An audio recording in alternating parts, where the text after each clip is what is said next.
ব্রাহ্মণবাড়িয়ায় দুপক্ষের সংঘর্ষে গুলিবিদ্ধ ৩। ফেনীতে আব্দুল আওয়াল মিন্টুর প্রচারণায় দুপক্ষের হট্টগোল। ঈশ্বরদীতে জামায়াত প্রার্থীর জনসংযোগে হামলার অভিযোগ।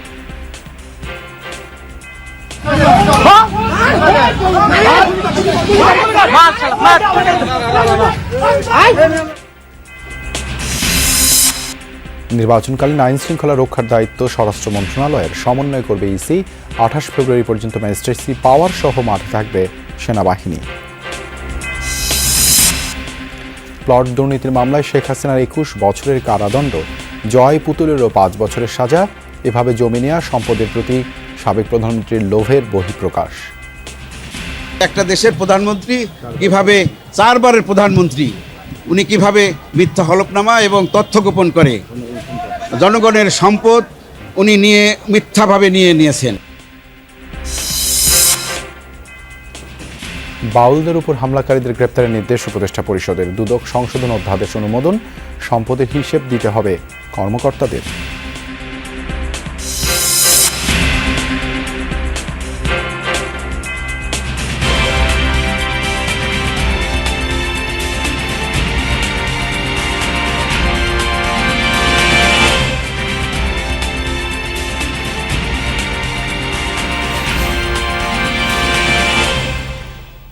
আমন্ত্রণ যমুনা নিউজে আপনাদের সঙ্গে আছে আমি দেবাশিস রঞ্জন সরকার। এতক্ষণ শিরোনাম দেখছিলেন। আধিপত্য বিস্তারকে কেন্দ্র করে প্রতিপক্ষের হামলায় ব্রাহ্মণবাড়িয়ায় ৩ জন গুলিবিদ্ধ হয়েছেন। বৃহস্পতিবার সন্ধ্যায় জেলা শহরের কান্দিপাড়া মোড় এলাকায় হামলা চালানো হয়। পুলিশ জানায় আধিপত্য বিস্তার নিয়ে এলাকার লায়ন শাকিল গ্রুপ ও জেলা স্বেচ্ছাসেবক দলের আহ্বায়ক দেলোয়ার হোসেন দিলীপ গ্রুপের মধ্যে বিরোধ চলছিল। এরই জেরে দিলীপ গ্রুপের সমর্থকদের উপর এলোপাতাড়ি গুলি ছোড়ে লায়ন শাকিল ও তার সহযোগীরা। এতে টুটুল, শিহাব ও সাজু মিয়া গুলিবিদ্ধ হন। তাদের উদ্ধার করে বিভিন্ন হাসপাতালে পাঠায় স্থানীয়রা। এই ঘটনায় আইনগত ব্যবস্থা গ্রহণ প্রক্রিয়াধীন রয়েছে বলে জানিয়েছে পুলিশ।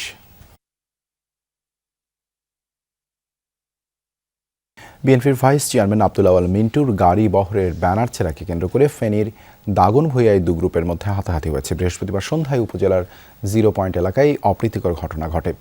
প্রত্যক্ষদর্শীরা জানান, ফেনী ৩ আসনে নির্বাচনী পথসভা করছিলেন আব্দুল আওয়াল মিন্টু ও তার সমর্থকরা। এর আগে থেকে একই সড়কে পণ্যবাহী ট্রাক রেখে দেয় উপজেলার বহিষ্কৃত ছাত্রদল নেতা জামশেদুর রহমান ফটিকের অনুসারীরা। এই নিয়ে ২ গ্রুপের মধ্যে বাকবিতণ্ডা হয়। পরে আব্দুল আওয়াল মিন্টুর গাড়ি বহরের ব্যানার ছিঁড়ে ফেলাকে কেন্দ্র করে সেখানে থাকা সোনাগাজী উপজেলা বিএনপি নেতা খোরশেদ আলমের সাথে হাতাহাতি হয় তাদের। স্থানীয়রা জানান, মিন্টুর ভাই আকবর হোসেন ও জামশেদুর রহমান ফটিক গ্রুপের মধ্যে দীর্ঘদিন ধরে বিরোধ চলছে। তারই জেরে এই ঘটনা।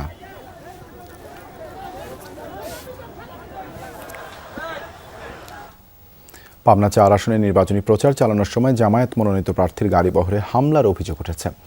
বৃহস্পতিবার বিকেলে ঈশ্বরদী উপজেলার চর গড়গড়ি আলহাজ মোড় এলাকায় এই ঘটনা ঘটে। জেলা জামায়াতের আমিরও ৪ আসনে মনোনীত প্রার্থী আবু তালেব মণ্ডল নির্বাচনী গণসংযোগ করছিলেন।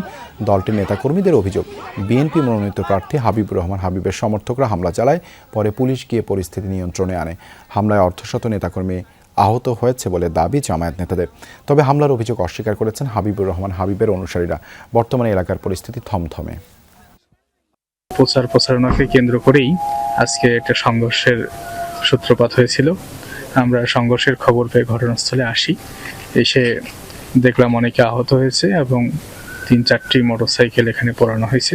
আমরা বিষয়টা অনুসন্ধান করছি। অনুসন্ধান শেষে প্রকৃত বিষয়টা জানাতে পারবো। নির্বাচনে আইন শৃঙ্খলা বাহিনীকে দিক নির্দেশনা দেবে স্বরাষ্ট্র মন্ত্রণালয় আর সমন্বয় করবে নির্বাচন কমিশন। নির্বাচন সুষ্ঠু করতে সাইবার সিকিউরিটি সেলও গঠন করবে ইসি। দুপুরে আইন শৃঙ্খলা বাহিনীর সাথে বৈঠক শেষে এসব কথা জানান ইসির সিনিয়র সচিব। সেনাবাহিনী কোন দায়িত্বে থাকবে তা চূড়ান্ত না হলেও ২৮ ফেব্রুয়ারি পর্যন্ত ম্যাজিস্ট্রেসি পাওয়ার নিয়ে মাঠে থাকবে বলেও জানান তিনি। ত্রয়োদশ জাতীয় সংসদ নির্বাচন সামনে রেখে দ্বিতীয় দফায় আইন শৃঙ্খলা বাহিনীর সাথে বৈঠকে বসল ইসি। বৈঠকে যোগ দেন ৩ বাহিনী সহ আইন শৃঙ্খলা বাহিনীর প্রধান ও ঊর্ধ্বতন কর্মকর্তারা। আলোচনা হয় ভোটের আগে ও পরে আইন শৃঙ্খলা পরিস্থিতি নিয়ন্ত্রণে রাখার কৌশল নিয়ে। বৈঠক শেষে ইসি সচিব জানান, নির্বাচনে ৩ ধরনের কৌশলে আইন শৃঙ্খলা বাহিনী মোতায়েন থাকবে: স্ট্যাটিক, মোবাইল কম্পোনেন্ট ও সেন্ট্রাল রিজার্ভ। আইন শৃঙ্খলা বিষয়ে লিড মিনিস্ট্রি হিসেবে স্বরাষ্ট্র মন্ত্রণালয় দায়িত্ব পালন করবে। কিভাবে কি কাজ করবেন না করবেন সে সম্পর্কে তারা অন্যান্য বারের মতন দিক নির্দেশনা দিবেন। ইলেকশন কমিশনে আমরা ওভারঅল মনিটরিং এবং কোঅর্ডিনেশনটা আমরা দেখব। বৈঠকে আলোচনা হয় পার্বত্য চট্টগ্রামে মোবাইলের ব্যবহার বাড়ানো নিয়ে।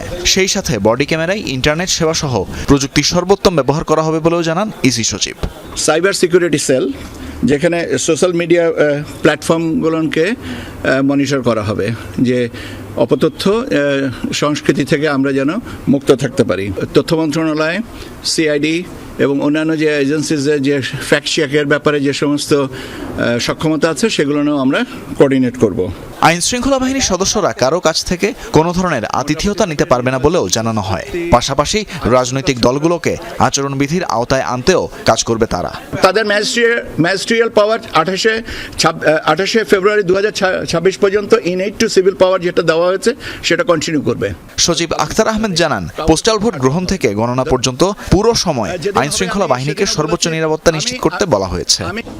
বিকেলে আরেক দফা মিডিয়ার সামনে হাজির হয়ে তিনি জানান, শুক্রবার থেকে আবারও ওমান, বাহরাইন, কুয়েত, সৌদি আরব, সংযুক্ত আরব আমিরাত, মালয়েশিয়া ও কাতার, এই 7টি দেশে প্রবাসী ভোটারদের নিবন্ধন কার্যক্রম শুরু হবে।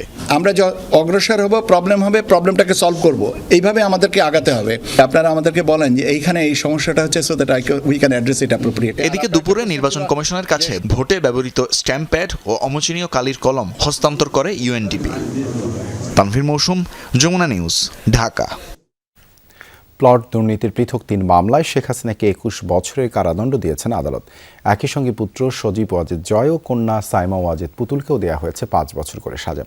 জালিয়াতি করে প্লট পেতে শেখ হাসিনাকে যারা সহযোগিতা করেছেন সেই 17 জন রাজুক ও গণপূর্ত মন্ত্রণালয়ের কর্মকর্তারও বিভিন্ন মেয়াদে সাজা হয়েছে। রায় ঘোষণার পর দুদক আইনজীবীরা বলেছেন, শেখ হাসিনার 21 বছরের দণ্ডাদেশে সন্তুষ্ট নন তারা।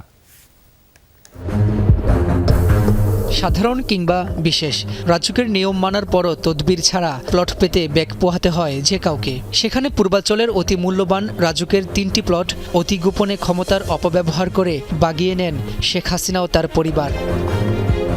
শেখ হাসিনার প্লট দুর্নীতির অভিযোগ আদালতে গড়ায় এমন একটি সময়ে যখন অভ্যুত্থানের মুখে পালিয়ে তিনি অবস্থান নেন ভারতে। আর 8 মাসের বিচার কার্য শেষে শেখ হাসিনার সেই প্লট দুর্নীতির মামলার রায় ঘোষণা হয় ঢাকার বিশেষ জজ আদালত 5-এ। রায়ের আগে অভিযোগগুলো পড়ে শোনান বিচারক। শুরুতেই শেখ হাসিনার প্লট দুর্নীতির অভিযোগ প্রমাণিত হয়েছে বলে জানান, ব্যাখ্যাও তুলে ধরা হয়। আদালত বলেন, সাধারণ কিংবা বিশেষ প্লট বরাদ্দ পেতে আবেদনকারীকে অবশ্যই আইনজীবীদের মাধ্যমে নোটারি করে হলফনামা দিতে হয়। কিন্তু সংবিধানের রক্ষক হয়েও স্বাভাবিক প্রক্রিয়ায় আবেদন করেনি শেখ হাসিনা। রাজুকের বিধিনিষেধ অমান্য করেই জালিয়াতির মাধ্যমে হলফনামা দাখিল করেন নির্দিষ্ট সময়সীমার শেষ মুহূর্তে, তাও জাল হলফনামা। রাজুক ও গণপূর্তের কর্মকর্তারা সব জেনেও নিশ্চুপ ছিলেন বলে জানিয়েছেন আদালত। পরে দুদকের করা প্লট দুর্নীতির আলাদা 3 মামলায় শেখ হাসিনার বিরুদ্ধে প্রতারণা ও অসৎভাবে সম্পত্তি অর্জন প্রমাণিত হয়েছে বলে জানান আদালত। সেই অভিযোগে তার 7 বছর করে 21 বছরের কারাদণ্ড দেন আদালত। পাশাপাশি 3 লাখ টাকার অর্থদণ্ড করেন। 3টি মামলায় 21 জন আসামির বিভিন্ন মেয়াদে সাজা হয়েছে। যারা এই 3টি মামলায় কমন আসামি আছেন তাদের সাজা ওইভাবেই ক্রমান্বয়ে, যার প্রথম মামলায় সাজা যদি 3 বছর হয়ে থাকে, পরবর্তী 2 মামলা 3 বছর ধারাবাহিকভাবে খাটবে, একত্রে না। একই মামলায় শেখ হাসিনা পুত্র জয় ও কন্যা পুতুলকে 5 বছরের কারাদণ্ড দিয়েছেন আদালত। এই রায় আমাদের প্রত্যাশিত অনুসারে হয় নাই।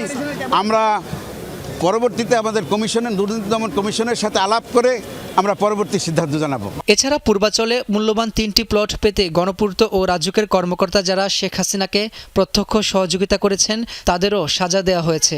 সাবেক গণপূর্ত প্রতিমন্ত্রী শরীফ আহমেদ, সচিব শহীদুল্লাহ খন্দকার ও কাজী ওয়াসি উদ্দিনকে দেওয়া হয়েছে 18 বছরের কারাদণ্ড। রাজুকের সাবেক চেয়ারম্যান আনিসুর রহমান মিয়াকে 15 বছরের কারাদণ্ড দেওয়া হয়। মামলায় গ্রেফতার একমাত্র আসামি খুরশিদ আলমের সাজা হয়েছে 3 বছর। রাজুক ও গণপূর্তের আরও 12 কর্মকর্তার বিভিন্ন মেয়াদে সাজা হয়। অভিযোগ প্রমাণিত না হয় খালাস পেয়েছেন গণপূর্ত মন্ত্রণালয়ের কর্মকর্তা সাইফুল ইসলাম। মানবতা বিরোধী অপরাধে মৃত্যুদণ্ডে দণ্ডিত হওয়ার পর এবার প্লট দুর্নীতির মামলায় দণ্ডিত হলেন সাবেক প্রধানমন্ত্রী শেখ হাসিনা। আদালত এ মামলার পর্যবেক্ষণে বলেছেন, নির্বাহী আদেশের সর্বোচ্চ আসনে থেকে এভাবে প্লট নেওয়া জাতির সঙ্গে প্রতারণা। দুদক আইনজীবীরা বলছেন, শেখ হাসিনার এই দণ্ডাদেশে সন্তুষ্ট নন তারা, রায়ের বিরুদ্ধে আপিলেও যেতে পারেন। রাব্বি হোসেন, যমুনা নিউজ, ঢাকা। দুদক কর্মকর্তারা যেন দুর্নীতির সঙ্গে জড়িয়ে না পড়ে সেজন্য দিতে হবে সম্পদের হিসেব, এমন বিধান রেখে উপদেষ্টা পরিষদে পাশ হয়েছে দুর্নীতি দমন কমিশন অধ্যাদেশ 2025। বৈঠকে সারা দেশে ভবন নির্মাণ তদারকির জন্য রাজুকের মতো কোনো প্রতিষ্ঠান করা যায় কিনা সে বিষয়ে নির্দেশনা দিয়েছেন প্রধান উপদেষ্টা। একই সাথে বাউলদের উপর হামলাকারীদের গ্রেপ্তারের নির্দেশও দিয়েছেন তিনি। বৃহস্পতিবার রাজধানীর তেজগাঁওয়ে প্রধান উপদেষ্টার কার্যালয়ে উপদেষ্টা পরিষদের সভা অনুষ্ঠিত হয়। এতে সভাপতিত্ব করেন অধ্যাপক মোহাম্মদ ইউনুস। সভায় চূড়ান্ত অনুমোদন পায় 4টি সংশোধিত অধ্যাদেশ ও আইন। দুর্নীতিকে কিভাবে দমন করা যায় সেই বিষয়ে ফরেন সার্ভিস একাডেমিতে এসবের বিস্তারিত তুলে ধরেন প্রধান উপদেষ্টার প্রেস সচিব। তিনি জানান, দুর্নীতি কমাতে সংশোধন করা হয়েছে দুদক আইন। এখন থেকে 5 কমিশনারের একজন তথ্য প্রযুক্তি বিশেষজ্ঞ ও একজন থাকবেন নারী। 6 মাস পর কর্মকর্তাদের কাজের তথ্য দিতে হবে অনলাইনে। যারা দুর্নীতি দমন কমিশনে আছেন তাদের অফিসারদের মূলত এটা এখনো ডিসাইড হয় নাই যে কারা কারা করবেন, বাট একটা নীতিগত ডিসিশন হয়েছে যে দুর্নীতি কমিশনের যে অফিসার বা যারা এই সরাসরি এই দুর্নীতি দমনের সাথে সম্পৃক্ত তাদের সম্পদের হিসাব দিতে হবে। এটা আজকে ক্যাবিনেটের একটা বড় সিদ্ধান্ত। রাজধানীতে ভবন নির্মাণে অনুমোদন নিতে হয় রাজধানী উন্নয়ন কর্তৃপক্ষের। পরিকল্পিত নগর গড়ে তুলতে এই সংস্থাকে আরও শক্তিশালী করতে আইনে সংশোধনী আনা হয়েছে। বৃহস্পতিবার তার অনুমোদনও দিয়েছে উপদেষ্টা পরিষদ। এছাড়া উপদেষ্টা পরিষদে পাশ হয়েছে আরও 2টি অধ্যাদেশ।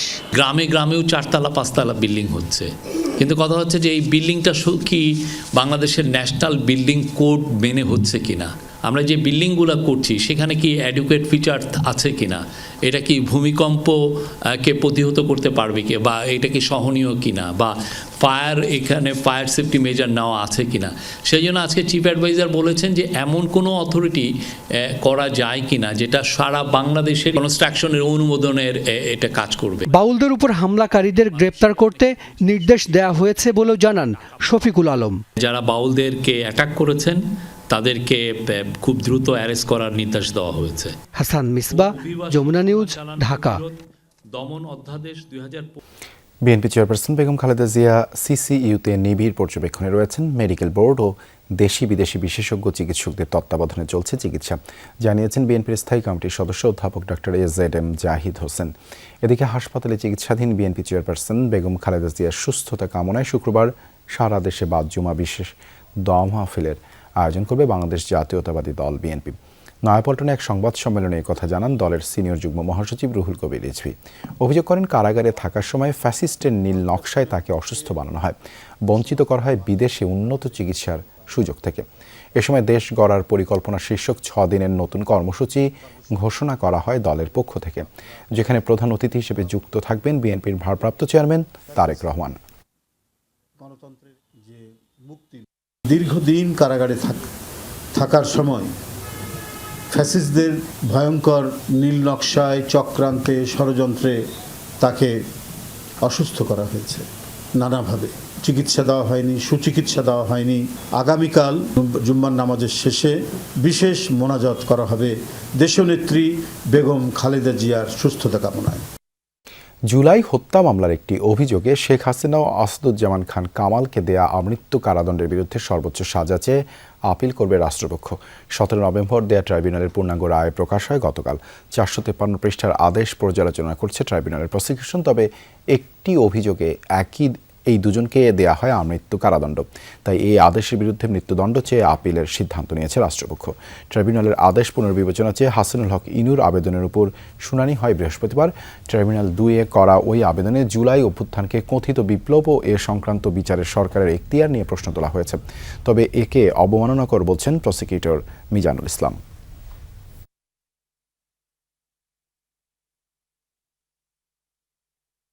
যে অভিযোগে সাবেক প্রধানমন্ত্রী শেখ হাসিনা এবং সাবেক স্বরাষ্ট্রমন্ত্রী আসাদুজ্জামান খান কামাল সাহেবকে আমৃত্যু কারাদণ্ড প্রদান করা হয়েছে, এই দুটি অভিযোগের বিরুদ্ধে প্রসিকিউশনের পক্ষ থেকে অ্যাপিলেট ডিভিশনে অ্যাপিল করা হবে এই শাস্তি বাড়িয়ে মৃত্যুদণ্ড করানোর জন্য। সরকারের ক্ষমতাকে চ্যালেঞ্জ করা হয়েছে।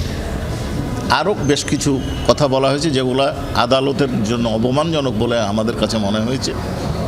এই সব বিবেচনায় এই রিভিউ পিটিশন নামঞ্জুরের আমরা বক্তব্য দিয়েছি। আওয়ামী লীগ সরকারের শাসনামলে গুম নির্যাতনের ঘটনায় করা মানবতাবিরোধী অপরাধের পৃথক 2 মামলায় সাবেক প্রধানমন্ত্রী শেখ হাসিনার পক্ষে আদালতে লড়বেন না আইনজীবী জেড.আই খান পান্না। বৃহস্পতিবার বিকেলে নিজের ভেরিফাইড ফেসবুক আইডিতে এক ভিডিও বার্তায় বিষয়টি জানান তিনি। যে আদালতের প্রতি বঙ্গবন্ধু কন্যার আস্থা নেই, সে আদালতে তো আমি তাকে ডিফেন্ড করতে পারি না, উচিত না, অনৈতিক। তো সেই কারণে আমি ফর্মালি, যদিও আমি অ্যাপয়েন্টমেন্ট পাইনি, পেলে পরে তাকে ফর্মালি জানাবো, আর না পেলে পরে এখান থেকে জানিয়ে দিলাম যে আমি আদালতে অন্তত বঙ্গবন্ধু কন্যার পক্ষে বা তাকে ডিফেন্ড করার জন্য দাঁড়াবো না। ঢাকা উত্তর সিটি কর্পোরেশনের প্রশাসক মোহাম্মদ এজাজের বিরুদ্ধে দুর্নীতি ও অনিয়মের অভিযোগ অনুসন্ধানের সিদ্ধান্ত নিয়েছে দুর্নীতি দমন কমিশন। বৃহস্পতিবার দুদকের পরিচালক ঈশিতা রনি স্বাক্ষরিত বিজ্ঞপ্তিতে এই তথ্য জানানো হয়েছে। চলতি বছরের ফেব্রুয়ারিতে ডক্টর মোহাম্মদ ইউনূসের নেতৃত্বাধীন সে সরকার মোহাম্মদ এজাজকে ঢাকা উত্তর সিটি কর্পোরেশনের প্রশাসক নিযুক্ত করে। এখনও তিনি সেই দায়িত্বেই রয়েছেন। খাবার ও পানি মিললেও পোড়া ঘর নতুন করে নির্মাণে নগদ অর্থের প্রয়োজন, যা পাচ্ছেন না ক্ষতিগ্রস্ত করাইল বস্তিবাসী। বস্তিবাসীরা জানান, খাবার আসছে প্রচুর, বিশুদ্ধ পানি, দরকারি ওষুধ সবই পাচ্ছেন, কিন্তু নগদ টাকা পাচ্ছেন না। সরকার কেন সাহায্যের হাত বাড়িয়ে দিচ্ছেন না, এমন প্রশ্ন তাদের। আমার স্বামী নেই, আমি একলা একজন কাজ করি, আমার একটা ছেলে খালি কাজ করে। অর্থনৈতিক যে সংকট, আর ওই দিক দিয়ে আমরা কোনো সাহায্য পাই নাই। খালি খিচুড়ি দিতেছে, আর কিছু পাই না বাজান। আমরা টাকা পয়সা দেয় না, এমনি খাবার পানি দিতেছে, আমরা পাইতেছি। রাজধানী ঢাকায় বৃহস্পতিবার আবারও ভূমিকম্প অনুভূত হয়েছে। বিকেল 4:15 20 সেকেন্ডে মৃদু এই ভূমিকম্প অনুভূত হওয়ার তথ্য নিশ্চিত করে আবহাওয়া অধিদপ্তরের ভূমিকম্প পর্যবেক্ষণ ও গবেষণা কেন্দ্র। আবহাওয়া অধিদপ্তর জানিয়েছে, রিক্টার স্কেলে ভূমিকম্পের মাত্রা ছিল 3.6, তবে এটি ছিল স্বল্প মাত্রার ভূমিকম্প। এর উৎপত্তিস্থল নরসিংদীর ঘোড়াশালে। গত শুক্র ও শনিবার প্রায় 31 ঘন্টার মধ্যে ঢাকা ও এর আশেপাশে 4 বার ভূমিকম্প হয়। এর মধ্যে শুক্রবার সকালে ঢাকা থেকে প্রায় 25 কিলোমিটার দূরে রিক্টার স্কেলে 5.7 মাত্রার ভূমিকম্পটির উৎস ছিল নরসিংদীর মাধবদী। উৎপত্তিস্থলের গভীরতা ছিল ভূপৃষ্ঠ থেকে 10 কিলোমিটার গভীরে। শুক্রবারের ভূমিকম্পে 10 জন নিহত হয়, আহত হয় 600-এরও বেশি মানুষ। এই ছিল যমুনা নিউজে। এতক্ষণ সাথে থাকার জন্য ধন্যবাদ সবাইকে।